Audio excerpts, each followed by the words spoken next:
So hey there friends, welcome to episode 199 of SelfKind with me, Erica Webb. 199 episodes, I cannot believe it.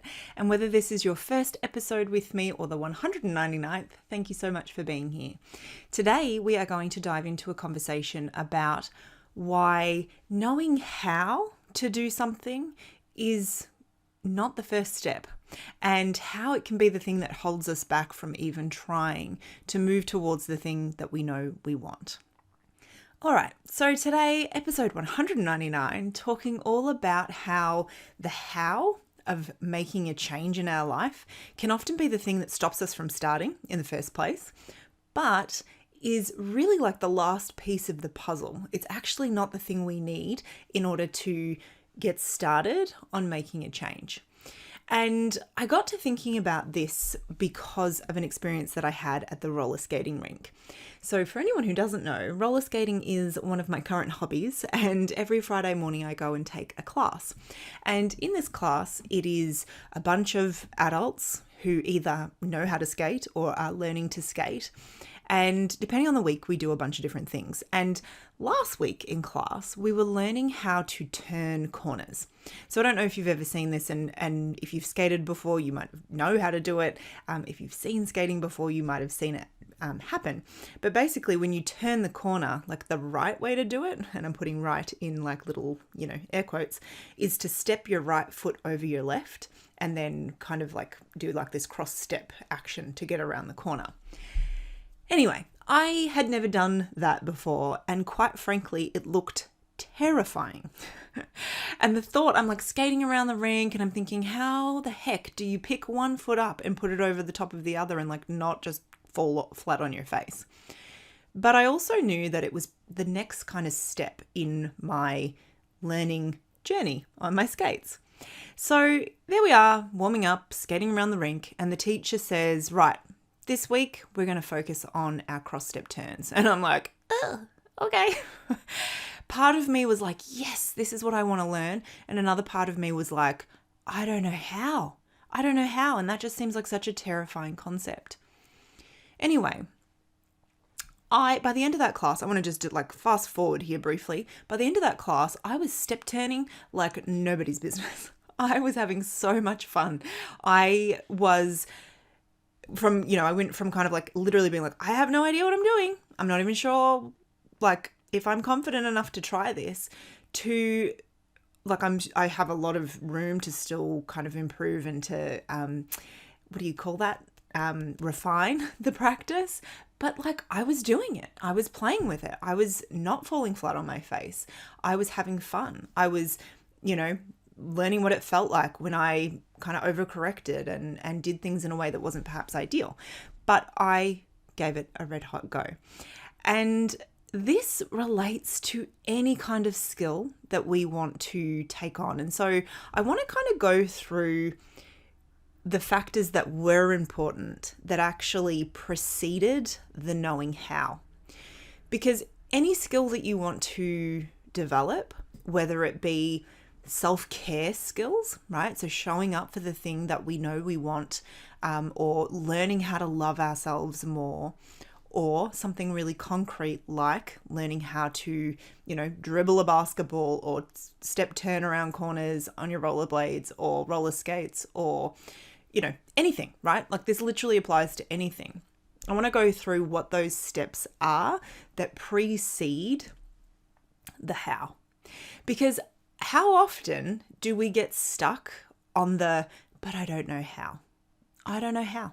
I don't know how. I don't know how. I know for me that this trips me up all the time. So many places where I'm like, I want this, I want that, I want to move towards, I want to experience. And the thing that consistently will stop me from making, movement or progress in the direction of those things is the phrase, but I don't know how. And so it was a really good reminder for me, and I thought I would share it with you, that often how is really the last part of the puzzle. So what I want to preface, there's been a lot of prefacing. What I want to say first at this point is The roller skating example, I didn't know how to do it, right? So I've made that part really clear. I didn't know how to do it. I also was scared. But what I did have on my side was a desire to figure it out. So there was like a spark, like little niggling of, oh, I want to do that. I want that to be mine. That seems exciting. That seems interesting. So I had that on my side. I also had evidence that it was possible, at least for other people, right? Because I was in this class with some people who've been skating for decades, and they were I don't even know if that's what you call it, step turning, like pros. They were doing it like they did it in their sleep, and it looked seamless and it appeared to be very easy. So I had evidence that indeed, they can do it. I can't yet, but I can see that this is possible. I can see that this is a thing, right? So I had the desire, even if it was accompanied by fear, and I had some evidence that it was possible. The other thing that I had on my side was all of the safety equipment. I wear wrist guards, I wear knee guards, I wear elbow guards. I didn't have a helmet on that day, but I'm going to get myself a helmet. And so and I trust my teacher. So I had the things that I could control, not to get rid of the fear, because I can tell you with like absolute certainty, the first time I stepped that right foot in front of the left, I was terrified. But I also had controlled what I could in terms of making myself feel more supported and safer within that fear.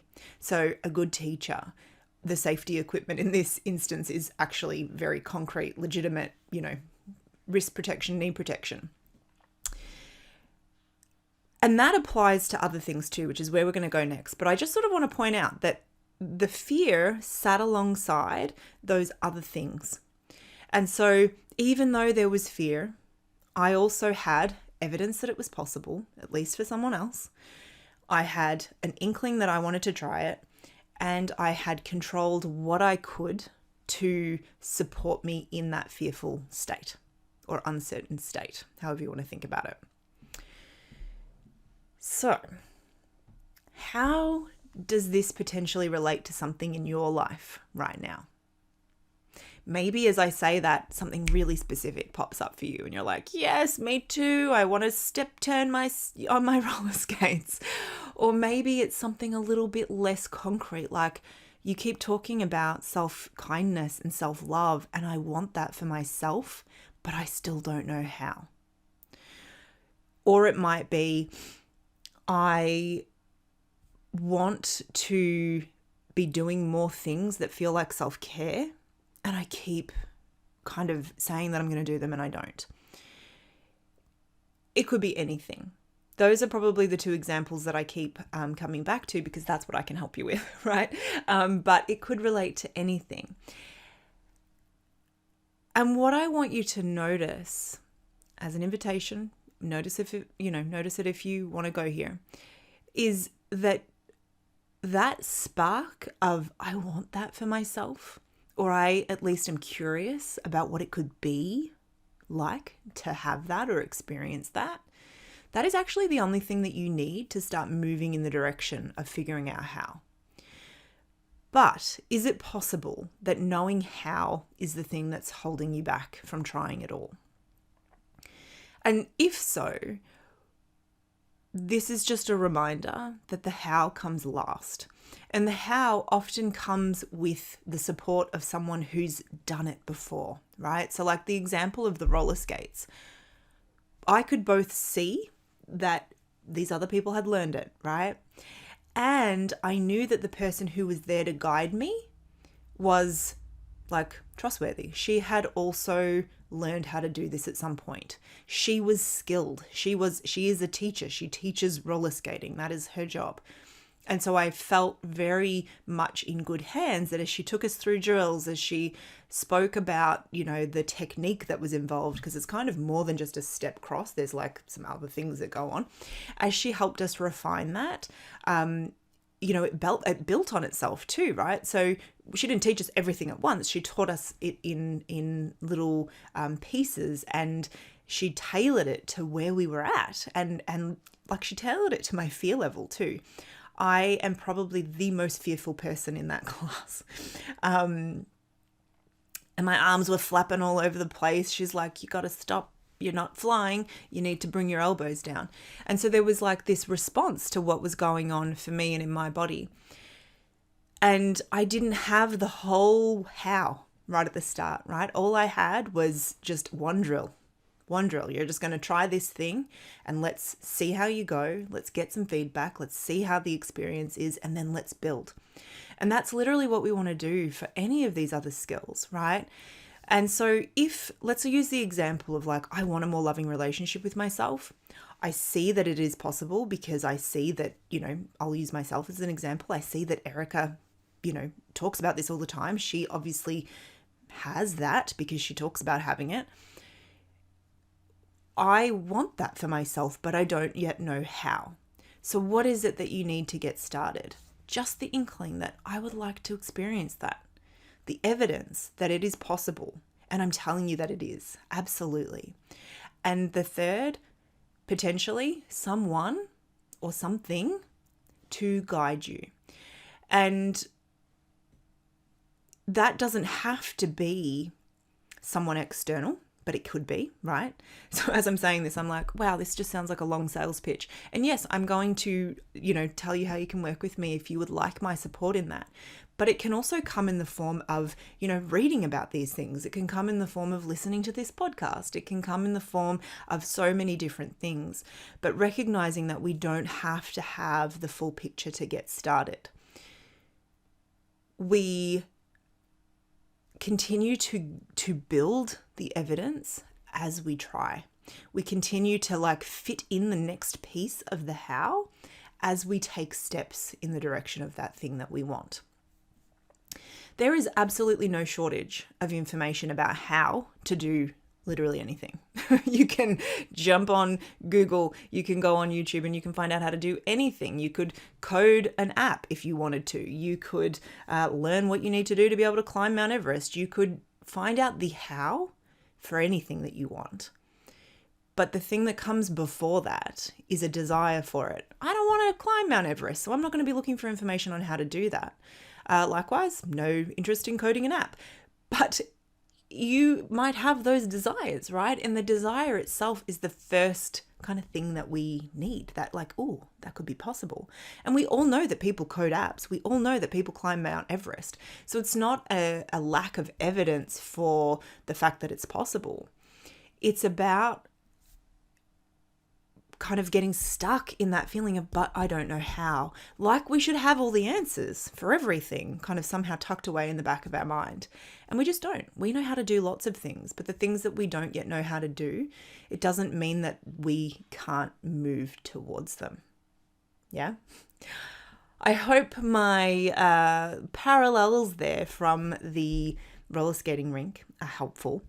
And like I said, I do want to offer my support if you're listening and you're like, yeah, actually one of these things that I want to move towards is loving myself more, getting to know myself more, having a more best friend-like relationship with myself, loving my body more, having a relationship with myself that is not ruled by or run by my inner critic who is loud and bossy. If that is something that's coming up for you and you're like, oh, but I just don't know how, I would love to support you in that. And the best way that I can do that at the moment is in one-on-one sessions, in one-on-one counseling sessions. And part of what we do in those one-on-one counseling sessions is, like I was saying, in my roller skating experience, I was scared. And so the things that my teacher offered me to support that were different than what happened with other people. And so, that's my approach to counseling as well, is we are in relationship with each other to support you in your relationship with yourself. And so what tools we use, what experiments we run in terms of try this, see how it feels, they're going to vary depending on what's going on for you. But that's the approach that I take, is let's see what happens if we try building this particular skill. We use movement if it's appropriate. We use getting to know our nervous system as appropriate. We dip into polyvagal theory if that is helpful in the circumstances. And I use a bunch of different techniques as well. So if that sounds like something that you would like to explore, I do offer free 15-minute good fit calls, just to see if you kind of get in front of a screen with me and you're like, yes, I can talk to this human and I feel comfortable. Or if you're like, yeah, actually, we're not a great fit. So I offer those just as a way of, testing the waters a little bit. I'll pop the link to book for one of those in the show notes. You can also just go ahead and book your first session if you know that you're like, yes, I know we'll be a great fit. And if you have questions, please feel free to send me an email, erica@ericawebb.com.au. And of course, you can also find out more about joining me inside the SelfKind Hub, where we do some of this stuff, but on a much more DIY sort of scale. We do movement classes that all center around the language of, encouraging and supporting you to befriend yourself. And we explore other tools as well. All right, that is it from me this week. Stay tuned next week for our 200th episode. What will it be? I have no idea yet, but it is going to be number 200. So that's got to be special, right? I look forward to seeing you then.